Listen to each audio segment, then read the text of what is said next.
Sa bawat kasuhan o akusasyon, kailangan may ebidensya. Ito rin yung mga sugat-sugat niya. Ito, may testigo siya. No? May kakampi itong si Gigi na siya ang unang rumiresponde sa tuwing nabubugbog daw ito. Eto na, Chay, humarap ka na.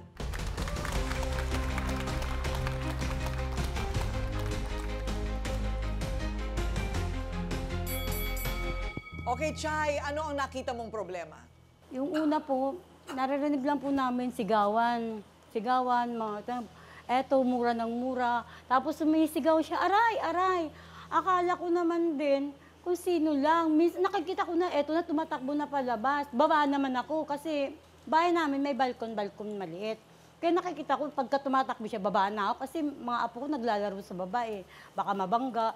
Sa Jeff, may hawak na pamalo. May dala-dala siyang pamalo, hindi ko alam kung ihahampas niyo ano, pero sabi naman ni Gigi, di naman daw siya inahampas. Kaya lang, pag nakikita ko, inaabutan niya, tinutulak, bumabalandra.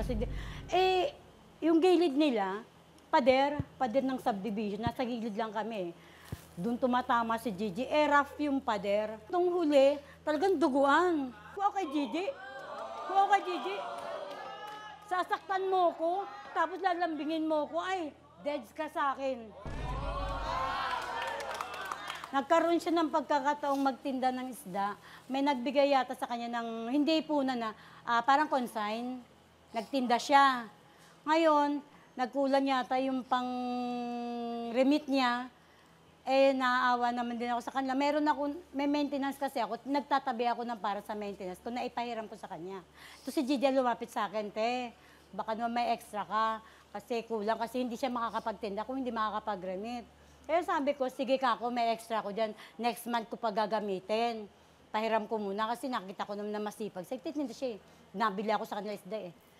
Ang usapan namin, kukuha na lang ako ng pang-ulam namin kahit na every other day. Hindi yung araw-araw para hindi kahit paano may tubo naman.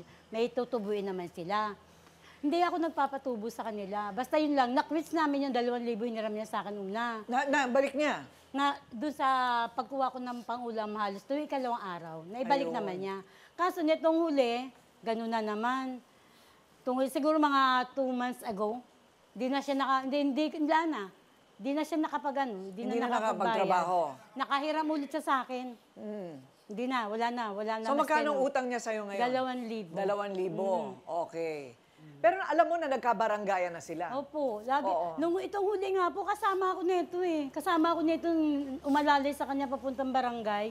Kasi may tumawag ng barangay, dumating doon. Duguan niya, nandun nakaupo niya, may hawak na kumot ba yun? Dito sa may nakaganyan. Kasi talagang agos ang dugo, ang dami eh. Pag ulo kasi din, madugo talaga. So tumistigo ka, tapos nagdesisyon ang barangay, bakit magkasama pa rin sila? Nangungulit siya. Sinusuyo si Gigi, mahal niya raw. So ano pa ba yung dahilan? Yung pagtatalak niya, yung ba yun? Pagtatalak po kasi, sabi ko, tigilan mo yung pagiging bungangera, sabi ko. Kahit mag-uusap na lang tayong dalawa dito sa loob ng bahay o ano, hindi, lalabas pa siya. Sabi mo nga, sabi ni Gigi, may babae kang araw eh. Wala akong babae. Wala. Isa pa yan May kumakampi sa kanya lagi. Di ba? Sabi ni Gigi, wala naman akong ebidensya, wala akong nakita. Kaya lang, ang sabi ni Gigi, tuwing darating siya, ang bahay nila, ang gulo, ang kalat, parang may mga bisita siyang dumarating. May kinakasama daw si Jeff dati na nasa abroad, tama ba? OFW po dun. OFW siya. So, nawala na siya. Nagkaiwanan na kayo. Oo, dahil sa, nalaman ng relasyon namin dalawa. Nalaman yung relasyon ninyo. Si So, ano Gigi. naman itong babae na pinaghihinala sa'yo? Laging kumakampi sa Hindi ko kanya. po alam sa kanila kung bakit sa kanya. Sarap ng kanina, no?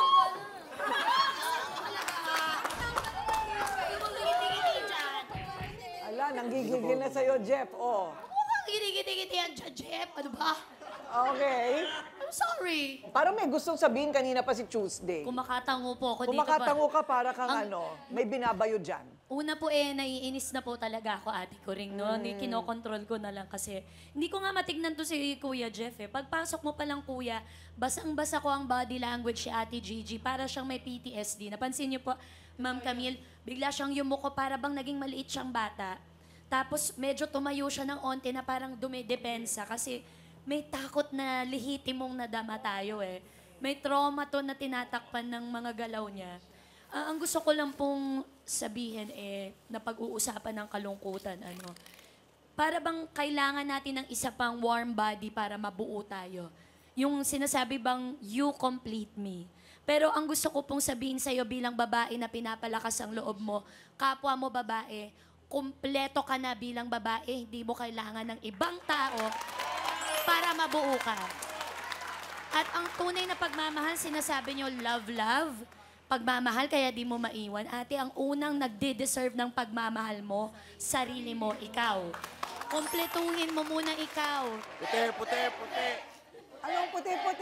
Hoy, Albi. Albi, Opo. paano mo iintindihin si Jeff? At ano ang ipapayo mo sa kanya? Naiintindihan ko yung emotions niya na nawalan siya ng trabaho, tas nahihirapan siya kasi feeling niya pabigat siya dito kay Ate Gigi. At bilang lalaki, mahirap talaga yan. Pero Jeff, tulad nung sinasabi ng paboritong palabas ng anak ko, big feelings are okay. Okay lang na nararamdaman mo yan, pero hindi okay na nagbubuhat ka ng kamay sa ibang tao. Natural lang na nararamdaman mo yan. Ako bilang tatay, bilang may pamilya, kapag wala akong trabaho bilang sa industriya namin, hindi naman laging may trabaho yung mga katulad ko, nararamdaman ko rin yung nararamdaman mo na frustration, pressure, insecurities. Pero, never ko naisip na bugbugin yung mommy ng anak ko.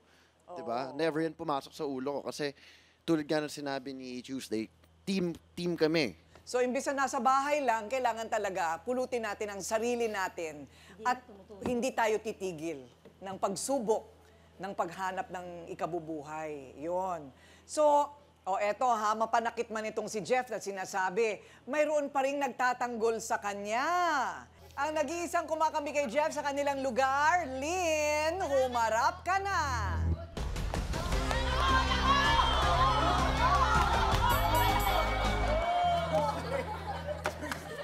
Di ko kaya. Hoy, Gigi, yung tingin sa'yo, ninenervyos siya sa ginagawa mo. I got you. Ayan. Ayaw, Lynn, sige. Ano? ayaw naman po siya saktan po ni Kuya Jeff. Kaya ako po nakampiyan si Kuya Jeff. Gawa po ng... Wala pa po siya sa loob ng bahay. Nasa labas pa lang po siya. Binubunga na po niya si Kuya Jeff. At etong isa pa. Kumakampi ka kasi ikaw yung babae. Eto sasabihin ko sa inyo. Hindi ako kapit ni Kuya Jeff dahil may asawa ako. Ha? Para sabihin ko sa inyo. Kapal ang mukha mo, kampi ka ng kampi. Hoy, may Kaya asawa nga ako. siguro babae ka kasi Sa'yo. niya. Di ba ang sabi mo pa nga, mas maganda ako kay Gigi, yung sabi mo, di ba? God. Kasi kaya ka kumakampi. Hindi Kasi ko siya baka nga kinakampihan. totoo, ikaw yung babae. Sinasabi ko lang yun. Hindi. Teka muna, Ikaw ang kumampi kay Gigi kasi babae ka, kapwa tayo babae. Anong dahilan mo? Kasi nga baka totoo na may relasyon kayo. Para sabihin ko sa'yo, ang lalaki natutulig din kasi sa bunga ka ng babae. Ganun dito. Siyempre nagugutom.